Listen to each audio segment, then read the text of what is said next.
It's got 7 LSU guys, 6 offensive tackles. Let me start with this, Klatster. Justin Herbert, you have him as the 4th best quarterback behind Burrow, I get, Tua, I get, Jordan Love. Why number 4? What do you see on tape that worries you? Yeah, good question. And by the way, great to talk with you. Great to talk with you. Okay, so let's start with Herbert. So Herbert is an insanely talented, he's a blunt instrument, if you will. He's got a very strong arm. There's no doubt about it. But there are things when you watch his film, and whether it was during the year when I was breaking down his film in preparation for his game against USC, in which he played very well in the final 3 quarters, or now when I go back and watch his film, there are some real red flags to his game. Colin, you can see the talent. He's clearly a big, strong, he's a bright guy. He's a great team player. He's a good quality leader. But when you look at his ability to manipulate his own offense and use his offense to surgically attack the defense in the places where they're weak, he falls short of some of the other guys. And the Jordan Love, Love, if you will, above Herbert is just because I think Love has a higher ceiling. I see him with a very similar style of arm talent as Herbert, and yet a much higher ceiling because he makes more NFL style of throws into NFL style of windows in terms of where he's going with the ball and where the structure of the defense tells him to go with the ball. Quick example here. Justin Herbert, his first instincts a lot of the time is to flinch in the pocket, and his eyes go down to the rush. That's an alarming trait to see, especially when you see a very experienced player in college football that's taken a lot of snaps, and he's still making those what I would call immature mistakes from the quarterback position. So this is a guy that is not very surgical with his game. He's more of a blunt instrument. If you want to succeed in the NFL, I think that you need to become a surgical passer from the quarterback position, whether that's out of the pocket or inside the pocket. That's what wins in the playoffs, and that's why I've got Herbert below those other guys. Now, I think Tua is going to be a legend, or you're going to be looking for a new GM if you draft him. I think there's I think his ceiling's really high. I love so much about him, but the injury stuff. If you are a GM like a Miami, do you take him? Well, I don't think he's getting past that spot, and I think that Detroit probably is starting to, in particular with some of these videos, I'm sure you've seen the video on social media of him working out, and Tua we're talking about. He looks great. I mean, he really does, and I'm so happy for him that he seems to be as healthy as he is in some of those videos and moving so well, like we expect and want him to move in this time period, in particular after that horrific injury to his hip. Now, you bring up a couple of questions. One is his injury status. And we're not just talking about his hip. I'll get into that in just a second. We're also talking about his value and what's happening at the top of the draft. If I'm looking at the top of the draft, Colin, I got to tell you that the most advantageous spot right now seems to be Detroit at 3 because they have a quarterback in Matthew Stafford, and the guy that they covet is Jeff Okudah, the corner from Ohio State, who they could probably get in the 5th or 6th spot, and that's the spot in which you see those teams that desperately need the quarterback are sitting. Yeah. So if you're the Chargers and you really want Tua, guess what you've got to do? You've got to go up ahead of Miami. If you're Miami and you really love Tua, guess what you've got to do? Box out the Chargers from going up and getting him, and the spot becomes 3 with that Detroit pick. I think Detroit could move down to one of those spots, still get Okudah, who I think is the best corner in the draft, shore up some of that defensive edge that they need to under Matt Patricia. And to me, that's the best, most advantageous spot, at least early in the draft, is that Detroit pick. Now to the injury part that you asked about, that kind of dual-part question. Here's the concerning part for me about Tua. It's not necessarily just his hip, although, yes, that's concerning. It's the fact that, Colin, he's never played a full season healthy, even in college football. He's had the ankle injuries, and all these injuries, to me, have a very similar pattern, and that is the pattern that Tua believes he is more elusive than he actually is. Now, is he very good on his feet? Yes. Is he as elusive as Russell Wilson? Not even close, which is why he gets caught, tackled from behind, and gets some of those high ankle sprains and then ultimately that horrific hip fracture that he suffered. They're all very similar in their nature, and they all have a common thread of him being a little less athletic than he thinks he is, which is a problem. And that would persist in the NFL in my mind. So while I think he is a great player, I've got him 5 on my big board. I think he could be Drew Brees. I think he needs to be more Drew Brees than Russell Wilson because he's not as athletic as he thinks he is. And when he's running around, that's what leads to some of those injuries, which have led to him not finishing a season in college football. You know, it's interesting. So there's 7 LSU guys in your top 50. A lot of offensive tackles. It's a good year for tackles, bad year for center, good year for corners, wide receivers. A lot of SEC guys in your top 50. Let's see here. Yeah, boy, I see a lot of SEC. You kind of, you are tough on the SEC, Klatt. I see a lot of SEC guys here. What's up with that? I'm going to push back and just say I don't believe I'm tough, in particular on the top end of the SEC. I like to call it how it is. The top of the SEC is the class in college football. I think Ohio State had a great year. I think Clemson had a great year outside of that conference. And other than that, there really wasn't anybody else on that tier of Alabama and LSU. My argument during the fall has always been, and I think that you would back me up on this if we weren't being sarcastic or tongue-in-cheek, my argument has always been that the middle and bottom of that conference shouldn't get a pass for how bad they are just because they can ride on the coattails of great programs at the top, namely the top 3 if you include Georgia in there, and even if you wanted to throw Florida and maybe Auburn in there as well. It's a terrific conference at the top. The middle and the bottom of the conference is not as strong as everybody makes it out to be.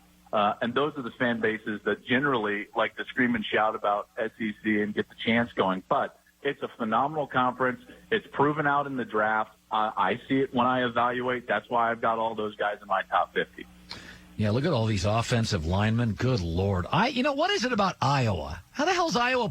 Iowa wins 7 games a year, and they've always got 4 guys in the top 50. They have your favorite offensive tackle, one of the best pass rushers.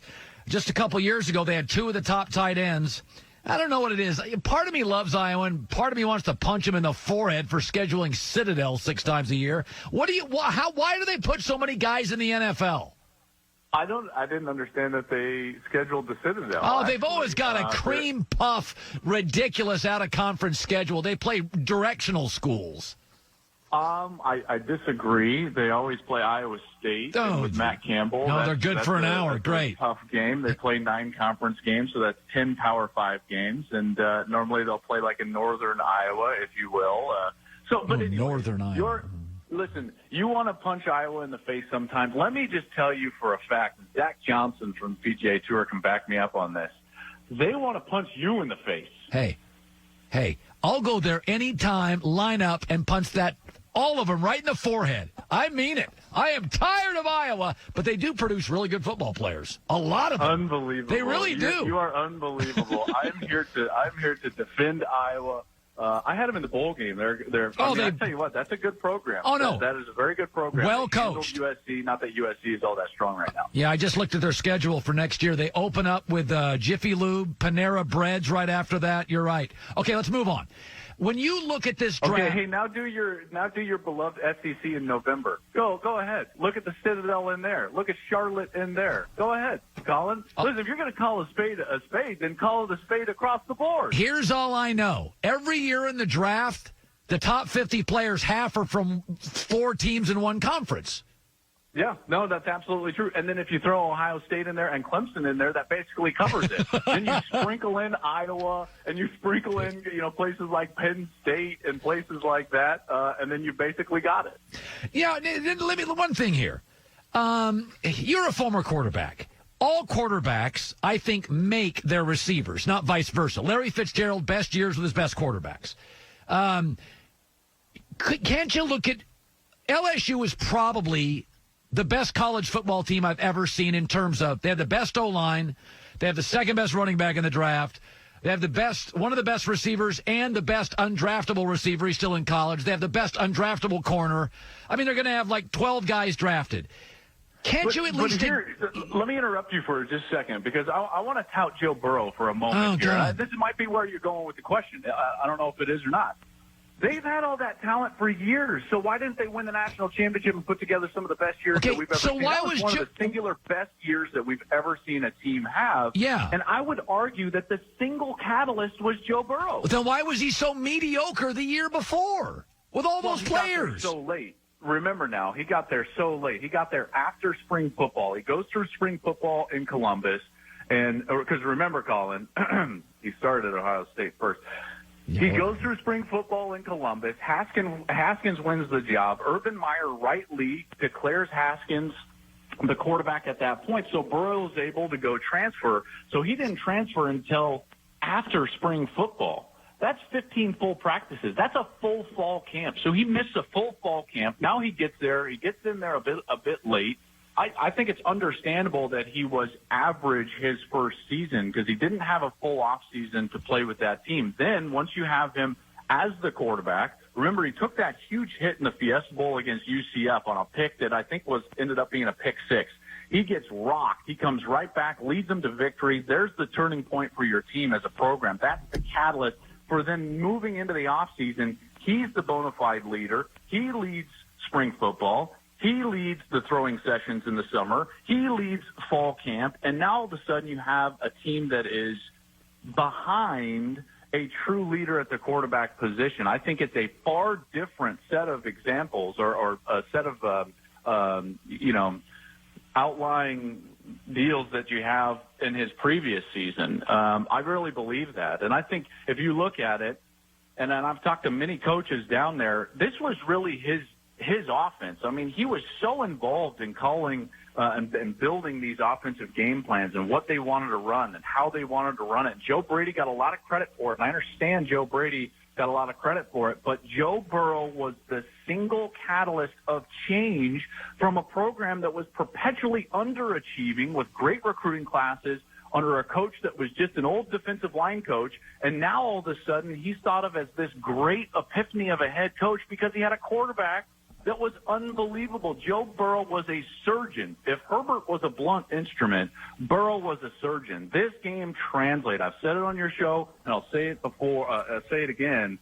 Joe Burrow reminds me of Joe Montana. When Joe Montana played the game, he played with a smoothness in his feet and a surgical approach mentally attacking the defense that at that point was beyond reproach. He had no peer at that point in the way that he played. Burrow is similar to that. He's so smooth. The basketball background, the absolute competitive nature that you see when he gets hit and bounces back, the surgical nature in which he sees the weaknesses in the structure of the defense, and then he goes out and attacks them. I love Joe Burrow, man. Must be nice when you have 9 seconds to throw behind the offensive line of LSU. You're telling me he's Joe Montana. What happened in all those years before? He couldn't beat out Dwayne Haskins. Couldn't beat him out. Couldn't beat out J.T. Dwayne Barrett. Haskins threw 50 touchdown passes at Ohio State. You're acting like Dwayne Haskins was chopped liver. He put together the single best Big Ten passing season that we've ever seen. Couldn't beat out J.T. Barrett. Drew Brees. Couldn't beat out J.T. Barrett. You'll have to ask Urban about that one. J.T. Barrett right now is where's he? He's a scout team guy, I think, somewhere actually. Okay, so put a line in the sand. You would take Tua over Joe Burrow.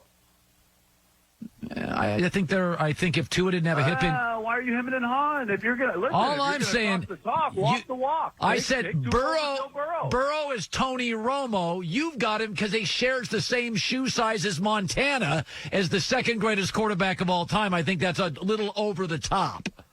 I believe, won't guarantee, I believe Joe Burrow will have a much better NFL career than Tony Romo, who didn't win a playoff game. With Cincinnati's ownership and front office in that division. Well, I didn't say where he was going to play, but I did just share with you how he changed the culture of a perpetually underachieving program with top 10 classes, and he took them to the single greatest season that we may have ever seen a college football team have. Certainly the best single season I've ever seen a quarterback. Let's make a bet because maybe he's the catalyst for change. This is the easiest bet. I feel guilty because you have a wonderful family. So what bet are we going to... I'll make you a deal. He does not make the playoffs in his first 5 years. So this will be a long payoff bet. Let's do a short payoff bet. He will be the fourth best quarterback in his division his first year in the NFL. Let's bet something delicious. What do you want to go on? Dinner. You name the spot. Man. I mean, this is the easiest bet I've ever made. I thought Goulet was a sucker. This is a lot of constraints here. Fourth best in his own division? Yeah. Passer rating, fourth best passer rating own division. I mean, that has so many other factors rather than his actual game. I would rather do. I thought he was Joe Montana. Playoffs in his first 3 years. First 3 years, and I'll put $1,000 to any charity. Joe Montana won the Super Bowl first year.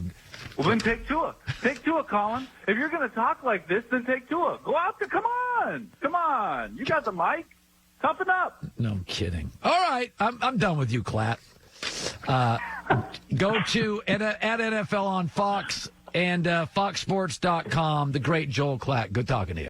Hi, everybody. Thanks for watching. Subscribe here to get the latest from the show. Also, be sure to check out more of the best clips from The Herd or go watch a few segments from other shows on FS1.